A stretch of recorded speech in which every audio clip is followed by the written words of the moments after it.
Hello friends, Assalamu alaikum. Welcome back to my channel Mymoonz kitchen. അപ്പോൾ ഇന്നൊരു പായസം റെസിപ്പിയാണ് കാണിക്കുന്നത്. സേമിയ പായസമാണ്. സേമിയ പായസം എപ്പോഴും നമ്മൾ ഉണ്ടാക്കുന്നതല്ലേ, അതിലെന്താണ് ഇത്ര പുതുമ എന്നൊക്കെ ആയിരിക്കും നിങ്ങൾ ആലോചിക്കുന്നതല്ലേ. പക്ഷെ ചെറിയൊരു വെറൈറ്റി ആയിട്ടുള്ള ഒരു സേമിയ പായസമാണ് ഇന്ന് കാണിക്കുന്നത്. അപ്പം വീഡിയോ ഫുള്ളായിട്ട് കാണണേ. എന്താണ് ആ വെറൈറ്റി എന്നുള്ളത് നിങ്ങൾ വീഡിയോ ഫുള്ളായിട്ട് കണ്ടാൽ മനസ്സിലാവും. അതുപോലെ തന്നെ ഇൻസ്റ്റഗ്രാമിലും ഫേസ്ബുക്കിലും സപ്പോർട്ട് ചെയ്യാനും ഫോളോ ചെയ്യാനും മറക്കരുത്. അപ്പോൾ നമുക്ക് വീഡിയോയിലേക്ക് പോവാം. സാധാരണ സ്വീറ്റ് ഇഷ്ടമുള്ള ആൾക്കാർക്ക് പായസം ഏത് ടൈപ്പുള്ള പായസമായാലും ഇഷ്ടമാവും. അതുപോലെ തന്നെ ക്യാരറ്റ് ഹൽവയും ഇഷ്ടമായിരിക്കും അല്ലേ. അപ്പോൾ രണ്ടും കൂടെ മിക്സായിട്ട്, അതായത് ക്യാരറ്റും സേമിയയും വെച്ചുകൊണ്ട് നല്ല അടിപൊളിയായിട്ടുള്ളൊരു പായസം ഉണ്ടാക്കിയാലോ. അപ്പോൾ അതാണ് ഞാനിന്ന് ഉണ്ടാക്കുന്നത്, ക്യാരറ്റ് സേമിയ പായസം. അപ്പോൾ ആദ്യം നമ്മൾ പായസം ഉണ്ടാക്കുന്നതിന് മുമ്പ് തന്നെ കുറച്ച് ഡ്രൈ ഫ്രൂട്ട്സൊക്കെ ഒന്ന് വറുത്തെടുക്കണം. അപ്പോൾ ഞാനിപ്പോൾ ഒരു നോൺ സ്റ്റിക്കിൻ്റെ പാത്രത്തിൽ കുറച്ച് ഗീ ഒഴിച്ചു കൊടുത്തിട്ടുണ്ട്. അതിലേക്ക് ആദ്യം നട്ട്സ് ഇട്ടൊന്നങ്ങ് മൂപ്പിച്ചെടുക്കാം. കുറച്ച് കശുവണ്ടി അതുപോലെ തന്നെ കുറച്ച് കിസ്മീസും നന്നായിട്ട് നെയ്യിലൊന്ന് മൂപ്പിച്ചെടുക്കുന്നുണ്ട്. അപ്പോൾ അത് ആ കിസ്മീസും അണ്ടിപ്പരിപ്പും നന്നായി മൂപ്പിച്ചെടുത്തിട്ടുണ്ട്. ഇനി ഇതിലേക്ക് ബാംബിനോ സേമിയയാണ് ഞാൻ എടുത്തത്. അത് ഒന്നങ്ങിട്ട് നന്നായി റോസ്റ്റ് ചെയ്തെടുക്കാം. അപ്പോൾ ഓൾറെഡി റോസ്റ്റ് ചെയ്തിട്ടുള്ളത് നമുക്ക് വാങ്ങാൻ കിട്ടും. എന്നാലും ഞാനൊന്ന് നെയ്യിലൊന്ന് മൂപ്പിച്ചെടുക്കുന്നുണ്ട്. അങ്ങനെ ഇപ്പോൾ ഇതാ സേമിയയും 1-2 മിനിറ്റ് ഒരു മീഡിയം ഹൈ ഫ്ലെയിമിൽ വെച്ചിട്ടാണ് ഞാൻ മൂപ്പിച്ചെടുത്തത്. അത് നന്നായി മൂത്തതിന് ശേഷം കോരി മാറ്റി വെക്കാം. ഇനിയിപ്പോൾ ഇതിലേക്ക് നമ്മുടെ സ്പെഷ്യൽ ഇൻഗ്രീഡിയൻ്റ് ആയ ക്യാരറ്റാണ് ചേർത്ത് കൊടുക്കുന്നത്. ക്യാരറ്റ് ഞാൻ ഗ്രേറ്റ് ചെയ്തിട്ടാണ് ഇതിലേക്ക് നെയ്യിലേക്ക് ഇട്ട് മൂപ്പിച്ചെടുക്കുന്നത്. അതായത് നമ്മൾ ക്യാരറ്റ് ഹൽവക്ക് നമ്മൾ ഗ്രേറ്റ് ചെയ്തെടുക്കുന്നില്ല, അതേപോലെ തന്നെയാണ് ഞാൻ ചെയ്തത്. അല്ലാണ്ട് നമുക്ക് ചെറിയ ചെറിയ പീസായിട്ട് കട്ട് ചെയ്തെടുക്കാം കേട്ടോ. ഞാനൊരു മീഡിയം വലിപ്പത്തിലുള്ള ക്യാരറ്റാണ് എടുത്തത്. സേമിയയുടെ ഒരു പകുതി ഭാഗം മതിയാവും ക്യാരറ്റിൻ്റെ ആ ഒരു അളവ്. ഇതിപ്പം ഞാനൊരു മീഡിയം ഫ്ലെയിമിലാണ് വെച്ചത്. എന്നിട്ട് നന്നായിട്ട് റോസ്റ്റ് ചെയ്തെടുക്കണം. ആ ക്യാരറ്റിൻ്റെ കളറൊക്കെ ചെറുതായിട്ടൊന്ന് നെയ്യിൽ പിടിച്ച് വന്നിട്ടുണ്ട്. ആ ഒരു യെല്ലോയിഷ് കളർ കണ്ടില്ലേ.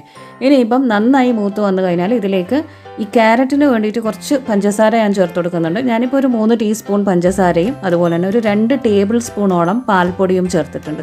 അതായത് നമുക്ക് ഈ ഒരു പായസത്തിന് ക്യാരറ്റ് ഹൽവൻ്റെ ആ ഒരു ടേസ്റ്റും കൂടെ കിട്ടാൻ വേണ്ടിയിട്ടാണ് അങ്ങനെ ചെയ്തത്. അല്ലാണ്ട് നമുക്ക് ക്യാരറ്റ് മാത്രമായിട്ടും റോസ്റ്റ് ചെയ്തെടുക്കാം. ഞാനിപ്പം ആ ഒരു ക്യാരറ്റ് ഹൽവൻ്റെ ആ ഒരു ടേസ്റ്റും കൂടെ ഈ പായസത്തിന് കിട്ടണം എന്ന് വിചാരിച്ചിട്ട് അങ്ങനെയാണ് രണ്ടും കൂടെ ചേർത്ത് കൊടുത്തത്. ഇനിയിപ്പം പഞ്ചസാര നന്നായി മെൽറ്റായിട്ടുണ്ട്. അതുപോലെ പാൽപ്പൊടിയും നന്നായി ഈ ക്യാരറ്റിൽ പിടിച്ചിട്ടുണ്ട്. ഇനി ഇതിലേക്ക് നമുക്ക് നേരത്തെ റോസ്റ്റ് ചെയ്ത് വെച്ചിട്ടുള്ള സേമിയ ഉണ്ടല്ലോ, അത് ചേർത്ത് കൊടുക്കാം. എന്നിട്ട് നന്നായി ഒന്നങ്ങ് മിക്സ് ആക്കിയെടുക്കാം. ക്യാരറ്റും സേമിയയും ഒക്കെ നന്നായി മിക്സായി വന്നതിന് ശേഷം ഇതിലേക്ക് 1/2 ലിറ്റർ പാല് ചേർത്ത് കൊടുക്കുന്നുണ്ട്. എന്നിട്ട് നന്നായി ഒന്നങ്ങ് മിക്സ് ആക്കിയെടുക്കാം. ഇനിയിപ്പം ഈ പാലൊന്ന് നന്നായി തിളച്ച് തുടങ്ങണം. അതുപോലെ തന്നെ ക്യാരറ്റും സേമിയയും ബാക്കി അങ്ങ് വെന്ത് വരികയും ചെയ്യണം. അപ്പോൾ നന്നായി ഒന്ന് ഇളക്കി കൊടുക്കാം. ഇപ്പോൾ ഈ മുകളിൽ കാണുന്ന ആ ഒരു മഞ്ഞ കളറ് ക്യാരറ്റിൽ നിന്ന് ഇറങ്ങി വന്നിട്ടുള്ള ചെറിയൊരു കളറാണ്, നെയ്യിൽ ആ ഒരു പിടിച്ചിട്ടുള്ള കളറാണത്. ഇനി ഇത് നന്നായി ഒന്ന് തിളച്ച് വരട്ടെ. അപ്പോൾ നമ്മൾ നേരത്തെ കുറച്ച് പഞ്ചസാരയിലേ ചേർത്തിട്ടുള്ളൂ, ക്യാരറ്റിന് വേണ്ടിയിട്ട് മാത്രം. ഇനിയിപ്പം മൊത്തത്തിൽ ഞാനിതിൽ പഞ്ചസാര ചേർത്ത് കൊടുക്കുകയാണ്. 2 തവിയോളം ചേർക്കുന്നുണ്ട് പഞ്ചസാര. നമ്മുടെ ആ ഒരു ഷുഗറിൻ്റെ ടേസ്റ്റ് നോക്കിയിട്ട് എത്രയാണോ വേണ്ടത് അതൊന്ന് ചേർത്ത് കൊടുത്താൽ മതി. എന്നിട്ട് നന്നായി ഒന്ന് മിക്സാക്കി എടുത്തതിന് ശേഷം ഇനി ഇത് തിളപ്പിക്കാനായിട്ട് വെക്കാം. ഇതാ തിളച്ച് തുടങ്ങിയിട്ടുണ്ട്.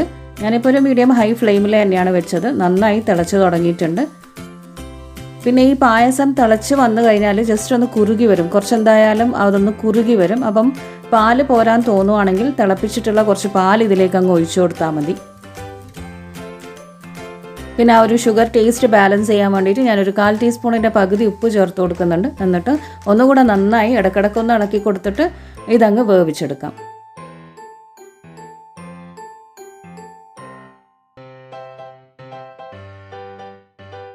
അങ്ങനെ പായസം റെഡിയായിട്ടുണ്ട്. സേമിയയും അതുപോലെ ക്യാരറ്റൊക്കെ നന്നായി വെന്ത് വന്നിട്ടുണ്ട്. നല്ല അടിപൊളി ടേസ്റ്റും ഉണ്ട്. പക്ഷേ ഇത് കുറച്ചൊന്ന് കുറുകിയിട്ടാണുള്ളത്, ഒന്ന് നിന്ന് വരുമ്പം കുറുകുന്നുണ്ട്. അപ്പം ഞാൻ ഇതിലേക്ക് കുറച്ചും കൂടെ പാല് ചൂടാക്കിയിട്ട് അങ്ങ് ഒഴിച്ചു കൊടുക്കുന്നുണ്ട്. എന്നിട്ട് നന്നായി ഒന്ന് മിക്സാക്കി എടുക്കാം. അപ്പം നമ്മുടെ പായസം ഇതാ റെഡിയായി. ശരിക്കും പറഞ്ഞാൽ ഒരു 15 മിനിറ്റ് കൊണ്ട് നല്ല ടേസ്റ്റി ആയിട്ടുള്ള അടിപൊളിയായിട്ടുള്ള പായസം റെഡിയായി. ഇനിയിപ്പം ഫൈനലി നമുക്ക് ചേർത്ത് കൊടുക്കാനുള്ളത് നേരത്തെ നമ്മൾ റോസ്റ്റ് ചെയ്ത് വെച്ചിട്ടുള്ള കുറച്ച് നട്ട്സ് ഉണ്ടല്ലോ, അത് ചേർത്ത് കൊടുക്കാം. എന്നിട്ട് നന്നായി മിക്സാക്കി എടുക്കാം. അപ്പോൾ അടിപൊളി പായസം. ഇതിനിയും ചൂടാറുന്നതിനനുസരിച്ച് കുറച്ചും കൂടെ തിക്കാവും. അപ്പോൾ എന്താ ചെയ്യേണ്ടതെന്ന് വെച്ചാൽ കുറച്ചും കൂടെ ചൂടുള്ള പാൽ ഒഴിച്ചു കൊടുത്താൽ മതി. ഇനി ഇത് നമുക്ക് ചൂടോട് കൂടിയിട്ടോ അതല്ല നന്നായിട്ട് ഫ്രിഡ്ജിൽ വെച്ച് തണുപ്പിച്ചിട്ടോ സെർവ് ചെയ്യാം. അപ്പം ഞാനിത് സെർവ് ചെയ്യുന്നുണ്ട്. നല്ല അടിപൊളി ടേസ്റ്റ് ആയിട്ടുള്ള സൂപ്പർ ടേസ്റ്റ് ആയിട്ടുള്ള ക്യാരറ്റ് സേമിയ പായസം ഇവിടെ റെഡിയായി. പിന്നെ ഇതിലേക്ക് നമുക്ക് മിൽക്ക് മെയ്ഡ് ചേർത്ത് കൊടുക്കാം. അതായത് ക്യാരറ്റ് മിക്സ് ആക്കുമ്പോൾ ഞാൻ പാൽപ്പൊടി ചേർത്തതിന് പകരം നമുക്ക് വേണമെങ്കിൽ മിൽക്ക് മെയ്ഡ് ചേർത്ത് കൊടുക്കാം. മിൽക്ക് മെയ്ഡ് ആകുമ്പം കുറച്ചും കൂടി എക്സ്ട്രാ ടേസ്റ്റ് ഉണ്ടാവും. പാൽപ്പൊടിയും നല്ല അടിപൊളി ടേസ്റ്റാണ്. ആ ഒരു പാലിൻ്റെ ടേസ്റ്റ് ക്യാരറ്റ് ഹൽവയിൽ ഞാൻ പാൽപ്പൊടിയാണ് ചേർത്ത് കൊടുക്കാറ്. അടിപൊളി ടേസ്റ്റാണ്. അപ്പോൾ എല്ലാവരും ഇനി വീട്ടിൽ ട്രൈ ചെയ്ത് നോക്ക്. ഇതേപോലെ തന്നെ ഉണ്ടാക്കുക. മിൽക്ക് മെയ്ഡ് ഇപ്പോൾ എല്ലാവരുടെ അടുത്തും ഉണ്ടാവണമെന്നില്ലല്ലോ. പാൽപ്പൊടി ആകുമ്പോൾ നമുക്ക് എന്തായാലും ചായയൊക്കെ ഉണ്ടാവുമല്ലോ. അപ്പോൾ എന്തായാലും ഇതേപോലെ വീട്ടിലൊന്ന് ട്രൈ ചെയ്ത് നോക്ക്.